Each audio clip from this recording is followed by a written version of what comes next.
desde Portugal, que era su madre. Podríamos decir que tendrán los mismos problemas mentales que posteriormente tendrá su nieta Juana, la loca. Estuvo recluida en Arévalo y, bueno, realmente su hija Isabel, tanto ella como su hermano Alfonso, tuvieron unas relaciones muy estrechas con la madre, y de hecho, incluso posteriormente a que Isabel fuese reina, no dejó de visitar a su madre hasta su muerte en 1495. Se llegaba ya al siglo XVI. Juan II fue su suegro, el padre de Fernando de Aragón, y bueno, realmente él siempre trató de utilizarla como un objetivo político, más que nada, pero siempre tuvieron una relación de respeto una relación de respeto, como demuestran unas palabras que él mismo volcó en 1470, que voy a decir, que serían: no callaremos sobre todo sus múltiples virtudes, liberalidad, integridad, prudencia, honestidad, magnanimidad, aspecto personal y acabada hermosura y elevación de su altura, de su estirpe y de su raíz. Bueno, ya que cada uno interprete si es un poco irónico o no, pero bueno.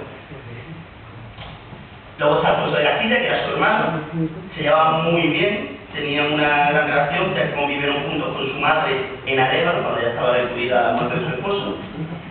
Pero, sin embargo, pues, él era heredero. Bueno, hubiera habido ¿qué decir?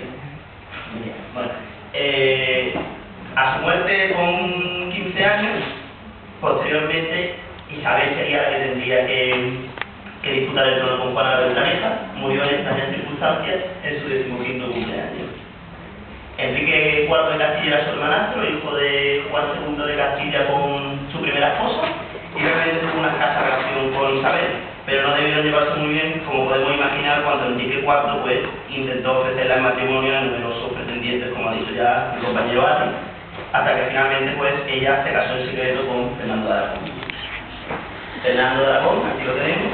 Realmente podemos decir pocas cosas, porque ya se sabe, hay tantas cosas, tantas cosas de la relación entre Isabel y Fernando, que las podemos resumir en que al principio había una gran pasión entre ellos, verdaderamente se gustaban y se amaban, pero luego eso se fue disipando con el tiempo, debido principalmente a dos factores. Por un lado, la gran cantidad de tiempo que permanecían separados por las responsabilidades en cada uno de sus reinos, y por otro lado, las infidelidades de Fernando, del que sabemos con seguridad tuvo al menos 4 hijos naturales, de los que también hay bastantes celos por parte de Isabel, infundados por supuesto. En cualquier caso, es un matrimonio ejemplar, podemos decir, incluso si lo comparamos con otros matrimonios de la época, como el de Felipe II con María Tudor, o el de Juana Loca con Felipe Hermoso.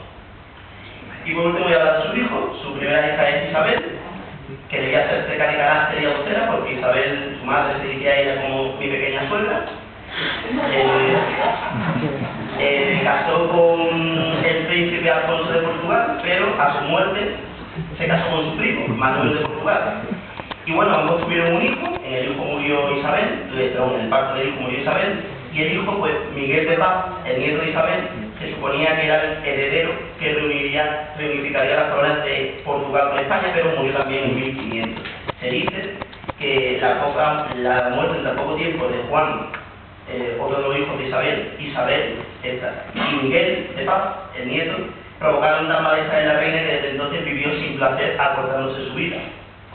Este es su segundo hijo, su único hijo varón, Juan, que nació bajo malos augurios, como he dicho ahí.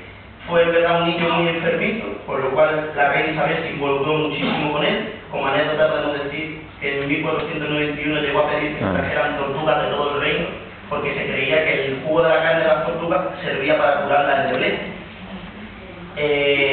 Dentro de la política matrimonial casó con Margarita de Austria, y puesto ahí murió de mucho más. Bueno, pues sí, eso es lo que dice Miguel de Maura.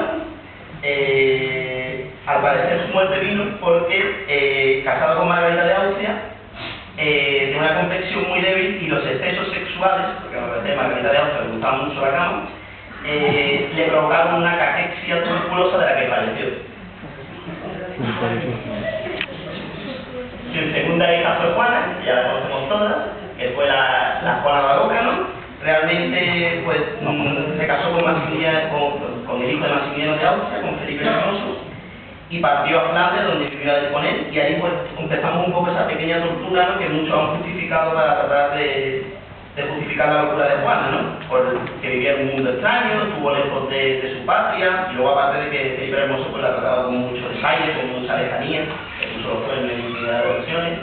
Entonces, pues se volvió loca, tuvo muchísimos problemas con la madre, hasta el punto de que Isabel decidió enajenarla de su testamento y que cuando ella muriese, el regente fuera su marido, hasta que el hijo de Juana, Carlos, heredara el trono. De hecho, cuando Carlos lo heredó, pues recurrió a su madre en Tordesillas durante 50 años, lo que aparte contribuyó a su definitiva y total ruptura. María fue su tercera hija, de esta realmente hay poco que decir. Casó con el esposo con el que se había casado su hermana, Manuel de Portugal. A la muerte de esta obligaron a su hija María a casarse con ella, y fue muy independiente, apenas tuvo relación con la madre, y le dio a Manuel de Portugal el siguiente rey de Portugal, Juan III. Y por último Catalina de Aragón, que, bueno, supongo que la conoceréis por la serie de los Tudor, la que todo el mundo la conoce, fue, por desgracia para ella, una de conocida, con esta cara yo también quería dibujarme, la esposa repudiada de Enrique VIII. Formó parte de la política matrimonial de Isabel, por la cual los casó con los Tudor de Inglaterra para oponerse a Francia. Y poco más que decir, fue repudiada de eso y tampoco tuvo mucha relación con la madre, por lo mismo. Y bueno, por último, en resumen, podemos decir que Isabel fue una buena madre, una buena esposa. Sin embargo, las vicisitudes del trono la llevaron a estar lejos de sus hijos. Pese a lo cual, mientras estuvieron vivos, ella fue feliz. Sin embargo, la muerte en tan poco tiempo de sus dos hijos favoritos, de su nieto, y la lejanía con su hija Catalina y María, por la locura de Juana, por la que tuvo muchos problemas, la llevarían a un debilitamiento mental y físico, que con el cáncer la llevarían a caer enferma y morir en 1540.